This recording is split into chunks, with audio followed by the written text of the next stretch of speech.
नमस्कार दोस्तों, मेरा नाम है मनीष कुमार सिंह और आपका बहुत बहुत स्वागत है। दोस्तों 20 नवंबर को चुनाव जो है वो संपन्न हुए। महाराष्ट्र की जनता ने 288 विधानसभा सीटों पर वोट किए और उसके बाद पोल्स जो है वो सामने आने लगे। हालांकि ज्यादातर पोल्स में महायुति सरकार के वापसी के दावे किए जा रहे हैं। इन सब के बीच में एक बड़ा पब्लिकेशन है नवभारत टाइम्स, उनका एक सर्वे आया है और इस सर्वे के अनुसार जो एनडीए गठबंधन है उनको 135 से 150 के करीब सीटें मिलती दिखाई दे रही है और बहुमत के सरकार बनाते दिखाई दे रहे हैं। वहीं महायुति की बात करें तो महायुति इस रेस में पिछड़ती हुई दिखाई दे रही है। वहीं अगर बात करें महायुति की, तो महायुति जो है उसमें बीजेपी और एकनाथ शिंदे अजित पवार को मिला दें तो 130-135 से करीब सीटें पहुंचती दिखाई दे रही है। लेकिन अगर हम बात करें एनडीए गठबंधन की, तो उनकी जो है बहुमत के साथ सरकार, क्योंकि 146 का आंकड़ा छूना होता है और ऐसा जो है पूरा आंकड़ा, जादुई आंकड़ा जो है वो छूते हुए एनडीए गठबंधन दिखाई दे रही है। इन सबके बीच इस बात को लेकर चर्चा शुरू हो गई है कि अगर एनडीए गठबंधन वापस आता है तो क्या सीएम फेस का चेहरा कौन होगा एनडीए की तरफ से?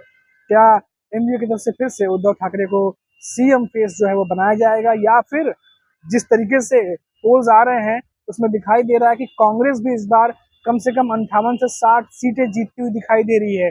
वहीं शरद पवार इस बार फिर से अपना जादुई करिश्मा जो है वो दोहराने में कामयाब हो सकते हैं, क्योंकि सर्वे के अनुसार शरद पवार भी 50 से 55 सीटें उनकी पार्टी जीतती हुई दिखाई दे रही है, 55 से ज्यादा सीटें जीतती हुई दिखाई दे रही है। तो ये अपने आप में एक बड़ा ही गजब का खेल शुरू हो गया है, क्योंकि इस सर्वे के अनुसार अगर हम बात करें, अगर एनडीए गठबंधन जीतती है तो उद्धव ठाकरे के मुकाबले कांग्रेस और शरद पवार दोनों ही ज्यादा सीटें जीतते हुए दिखाई दे रहे हैं। तो क्या ऐसे में दोनों पार्टियां उद्धव ठाकरे के सीएम फेस पर जो है वो मुहर लगाएंगी?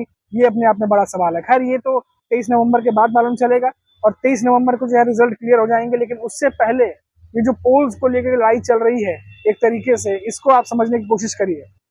हमने देखा था कि लोकसभा चुनाव में भी जब लोकसभा में वोटिंग हो गई थी, जो पोल्स आने शुरू हुए, तो सबने, महाराष्ट्र में खासतौर से बात करूं तो बीजेपी को लेकर ये कहा गया था कि इस बार महायुति सरकार जो है वो फिर से जो बीजेपी है, उनके गठबंधन दल है, वो 40 का आंकड़ा क्रॉस करेंगे और वैसे ही बीजेपी के नेता दावा भी करते रहे। लेकिन जो पोल्स में बताया गया था, जो हकीकत में रिजल्ट आया, उसमें जमीन आसमान का फर्क था। महज 17 सीटें जो है वो महायुति निकाल सकी। उसमें से बात करें अगर बीजेपी की, तो वो 28 सीटों पर लड़ी, लेकिन सिर्फ 9 सीटें, यानी भारी नुकसान, सबसे ज्यादा नुकसान अगर महाराष्ट्र में किसी को हुआ तो वो बीजेपी को हुआ। और इसीलिए जो चुनाव से पहले सर्वे आ रहे थे उसमें ये कहा जा रहा था कि क्या बीजेपी, इसने लोकसभा चुनाव में इतना भारी नुकसान महाराष्ट्र में उठाया, क्या विधानसभा चुनाव में ऐसा कौन सा करिश्मा हो जाएगा कि रातों रात जो 2-2.5 महीनों में बीजेपी जो है वापस से ज्यादा सीटें जीत पाएगी? जो महाराष्ट्र की जनता नाराज चल रही है, जो मोदी लहर समाप्त हो चुकी है महाराष्ट्र में, दिखाई नहीं दे रही है। या बात करें अमित शाह की रैलियों में, रैलियों के बावजूद भी वो असर देखने को नहीं मिल रहा है जो 2019 में देखने को मिला था या 2024 में देखने को, 2014 में देखने को मिला था। तो ऐसा क्या होने जा रहा है? अब देखिए, पोल्स जो है, कई बार हम लोगों से भी बातचीत करते हैं, लोग जो है पोल्स को ज्यादा सीरियसली नहीं लेते हैं।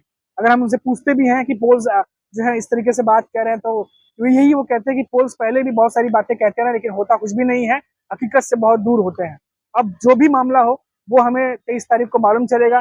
पोल्स जो है वो ज्यादातर लोगों के पोल्स में ये दिखा रहा है कि महायुति सरकार वापसी कर रही है, लेकिन कई सारे ऐसे पोल्स भी हैं जहां पर एनडीए गठबंधन जो है वो महायुति सरकार पर भारी पड़ती दिखाई दे रही है। अब इन सबके बीच सिचुएशन फिर से वही बनी हुई है कि जिस तरीके से 18 तारीख को प्रचार थमा, उससे पहले कंफ्यूजन की स्थिति थी कि इस बार कौन किस पर भारी पड़ेगा, कौन किस पर जो है वो जीत हासिल करेगा। वो स्थिति पोल्स आने के बाद भी क्लियर नहीं हो रही है, बल्कि और ज्यादा गहरा गई है कंफ्यूजन की स्थिति। 23 तारीख को जो है वो गणना होगी, काउंटिंग होगी और उसके बाद देखना होगा कि आखिर कौन किस पर भारी पड़ता है। आपको लेटेस्ट एग्जांपल बता दें कि देवेंद्र फडणवीस जो है, उनका एक बयान आया था, क्योंकि इस बार महाराष्ट्र में कहा जा रहा है कि चुनाव प्रतिशत जो है वो थोड़ा सा ज्यादा है। हालांकि कई जगह पे ये भी आया हुआ है कि हर साल की तरह ही हुआ है, लेकिन देवेंद्र फडणवीस कह रहे हैं कि अगर ये बढ़ा हुआ परसेंटेज, अगर वोटिंग का बढ़ा है, तो इसका निश्चित तौर पर फायदा बीजेपी को मिलेगा। अब ये जो वोटिंग परसेंटेज बढ़ा है, इसका फायदा बीजेपी को कैसे मिलेगा, ये देवेंद्र फडणवीस समझ रहे होंगे, वो समझाने की कोशिश कर रहे हैं। हमें तो फिलहाल अभी तक ये पता नहीं चल रहा, क्योंकि वोटिंग परसेंटेज अगर बढ़ा है तो बढ़ा हुआ वोटिंग परसेंटेज बीजेपी को ही क्यों वोट देगा, ये सबसे बड़ा सवाल है। क्या वो शरद पवार की पार्टी को वोट नहीं देगा, क्या वो कांग्रेस को वोट नहीं देगा, या फिर वो उद्धव ठाकरे को वोट नहीं देगा?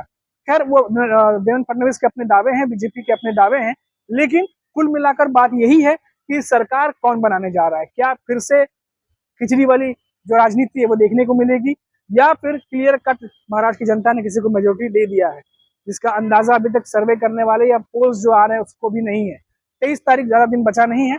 अब देखते हैं कि 23 तारीख को जो गणना होगी तो जब रुझान आने शुरू होंगे तो साफ साफ क्लियर मालूम चल जाएगा इस बार महाराष्ट्र की राजनीति में जो महाराष्ट्र का चुनावी महामुकाबला था उसका विजेता कौन हुआ।